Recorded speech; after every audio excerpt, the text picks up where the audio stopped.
Back in the day when I was on the primetime of Fox and you were on the primetime of CNN, a couple of hours after our shows ended, late night comics would come on, and they occasionally would make us laugh, Piers. I mean, occasionally they understood that they were in the game of making everyone laugh.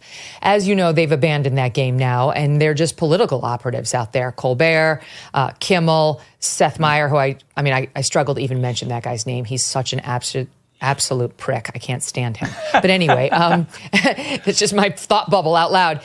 We took a look at some of their reactions to the news of Trump's win. Look at this. Hey there. How are you doing? If you watch the show regularly, I'm guessing you're not doing great.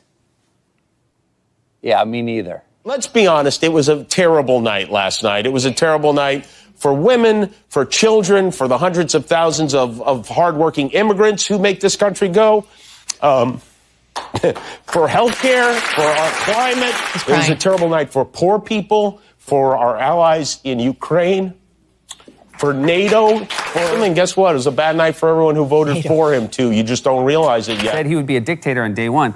The question now is, what will the rest of us be doing on day one? Right? Now's the time to stand in solidarity with our friends, with our neighbors. Well, it happened again. And in this democracy, the majority has spoken, and they said they don't care that much about democracy. The first time Donald Trump was elected, he started as a joke and ended as a tragedy. This time he starts as a tragedy. Who knows what he'll end as? Any comforting words for them, Piers? Just get over yourselves. Honestly, it's so pathetic watching grown men weep, because actually the real reason they're weeping is that they know they've spent years over-demonizing Trump as the new Hitler, and he's going to wreck everything and wreck America. He's terrible. He's a fascist. He's a neo-Nazi, blah, blah, blah, blah, blah. And what happened this week?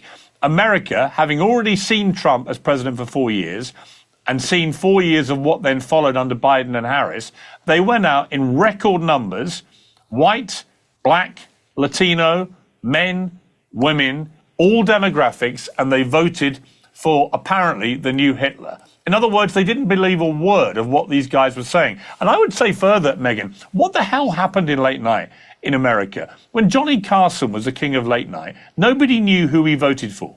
Nobody knew. He made a point of mocking both sides. Jay Leno said yesterday, he said, I don't like Trump, but it was a great week for democracy.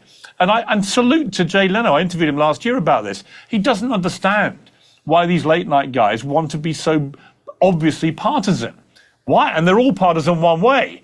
And there's a reason why Greg Gutfeld is kicking all their backsides in late night on Fox. And it's because he's genuinely funny. He's a comedian. These guys think they're sort of preaching to some weird choir that wants them to be terribly serious and take all this very personally when their guy or woman in this case doesn't win an election. We don't give a stuff. Just be funny. And one of the things that I don't watch any of them anymore, but I see the clips. They're so worthy. The virtue signaling is so pathetic. Get over yourselves and go back to being funny. I think the ship has sailed for these guys. And it's interesting, isn't it? They talk about inclusion and diversity and all that thing. They're all middle-aged white guys. Have you noticed? All of them. Yeah, right? So, exactly. But my advice is, if you believe in diversity, get a few more diverse people in there who can actually make me laugh.